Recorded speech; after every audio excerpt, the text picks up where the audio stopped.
এমন একটা মেকআপ দেখে নাকি বাড়ির লোকের পছন্দই হয়নি, তাই সাথে সাথে সেটাকে চেঞ্জ করারও সিদ্ধান্ত তারা নিজেরাই নিয়ে নেয়। ভাবা যায়? মনটা আমার সাথে সাথে ভীষণভাবে আপসেট হয়ে গেল, কারণ আমি যেরকমটা চেয়েছিলাম তেমনটা হলো না, প্লাস ব্রাইড যেটা চেয়েছিল সেটাও হলো না।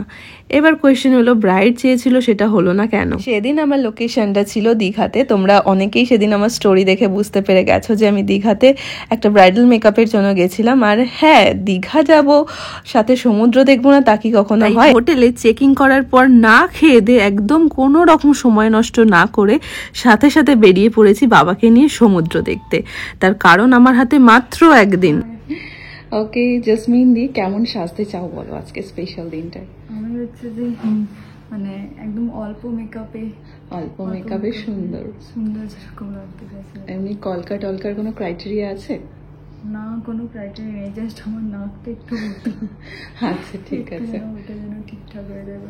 ওকে, ভীষণ সুন্দর লাগবে, তোমাকে আগেই বলে দিলাম। হ্যাঁ, ওটা ভরসা আছে আপনার কাছে, তাই কিছু আপনার উপরে ভরসা আছে যে আপনি ভালোই সাজাবেন। অনেককে দেখেছি, অনেক রিলস দেখেছো আমার ভিডিও। বেশ, তাহলে তো আর কোনো টেনশন নেই, একদম চোখ বন্ধ করে বসবে আর চোখ খুলবে। চলো দেখি, টাটা। আমি কিন্তু একদম প্রথম থেকেই ব্রাইডদের পছন্দ অনুযায়ী সাজাতে বেশি পছন্দ করি, আর সেটা তোমরা আমার অন্য সব মেকআপ ভিডিও দেখলে বুঝতেই পারবে। কারণ অফকোর্স এটা তাদের দিন, তারা যেভাবে চাইবে সেইভাবেই একজন মেকআপ আর্টিস্টের কিন্তু সাজানো উচিত। খুব রিসেন্টলি আমাকে একটি মেয়ে মেসেজ করে বলেছিল যে কয়েকদিন আগে তার বিয়ে ছিল, আর বিয়ের দিনে সে যে মেকআপ আর্টিস্টকে বুক করেছিল সে নাকি জোর করেই নিজের ইচ্ছে মতো তার ব্রাইডকে সাজিয়েছে, শুধুমাত্র নাকি না কিছু রিলস আর ভিডিও করার জন্য। আর এটা একদমই আমি সাপোর্ট করি না, ভীষণভাবে অন্যায় একটা কাজ। সবারই একটা পছন্দের জায়গা থাকে, আর একজন রিয়েল ব্রাইড বা রিয়েল ক্লায়েন্ট কখনোই একজন মডেল হতে পারে না। তার কারণ হচ্ছে মডেলের ওপর এক্সপেরিমেন্ট করা যায়, কিন্তু রিয়েল ব্রাইডদের ওপর এক্সপেরিমেন্ট করা যায় না। তার লুকসটা কেমন সে চায় সেটাই ম্যাটার করে সব থেকে আগে।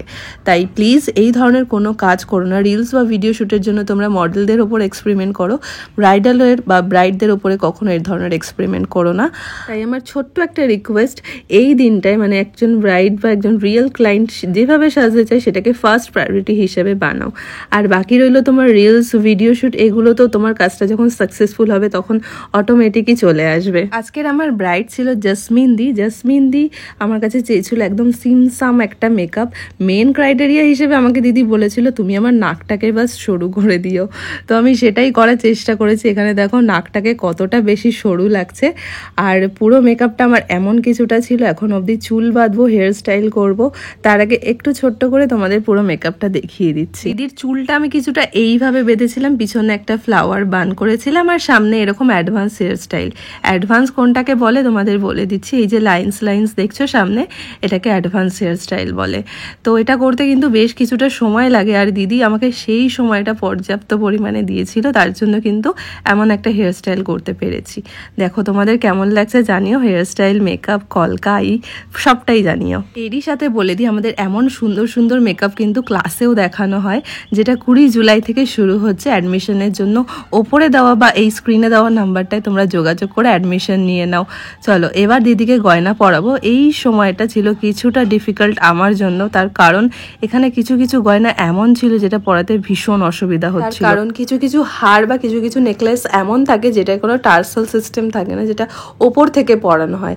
আর এই যে হেয়ার স্টাইলটা দেখছো এটা কিন্তু ভীষণ হালকা, ভীষণ লাইট ওয়েট হয়। একটু এদিক ওদিক হলে কিন্তু হেয়ার স্টাইলটা আর ঠিক থাকে না। তো টার্সেল না হলে যেমন জিনিসটা খারাপ হয়ে যাবে, তাই টার্সেল থাকলে কিন্তু হেয়ার স্টাইলটা যেমন দেখতে পাচ্ছ তেমনই থাকবে। এবার আসি মেন ঘটনায়, কেন ব্রাইড বা ব্রাইডের বাড়ির লোকের এই মেকআপটা পছন্দ হয়নি। প্রথমত আমার সাজ নিয়ে তো ব্রাইডের কোনো রকম কমপ্লেইন্ট ছিল না, পুরো মেকআপটা তার ভীষণ ভালো লেগেছে। আর সেকেন্ড, এখানে যেই তোমরা টিকলিটা দেখতে পাচ্ছ, দেখো টিকলিটা ওখানে কিন্তু মাথার একদম ওপরে দুভাবে পরানো হয়েছে, মানে ওটা যে দুটো সাইড দিয়ে চলে যায় সেভাবে পরানো হয়নি। তার কারণ হেয়ার স্টাইলটার জন্য, হেয়ার স্টাইলটা যে এতটা টাইম নিয়ে করানো হয়েছে। আর টিকলিটা যদি ওইভাবে মাথার ওপর থেকে যেমন মাথা পাট্টি পরে সেভাবে পরানো হতো তাহলে হেয়ার স্টাইলটা কিন্তু নষ্ট হয়ে যেত।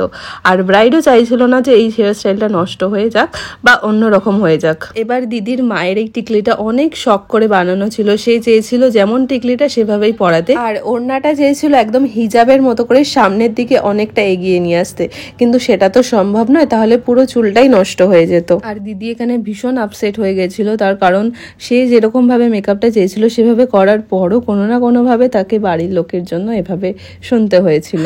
আর এখানে জুয়েলারিগুলো পরানোর পর আমি দেখো পিছনের শাড়িটা এই যেই প্লিটসগুলো এগুলো পুরোটা দিয়ে পিঠটাকে কভার করে দিই, তার কারণ তার বাড়ির লোকের একটা কমপ্লেন্ট ছিল যে এটা যেন পুরোটা কভার করে দেওয়া হয়।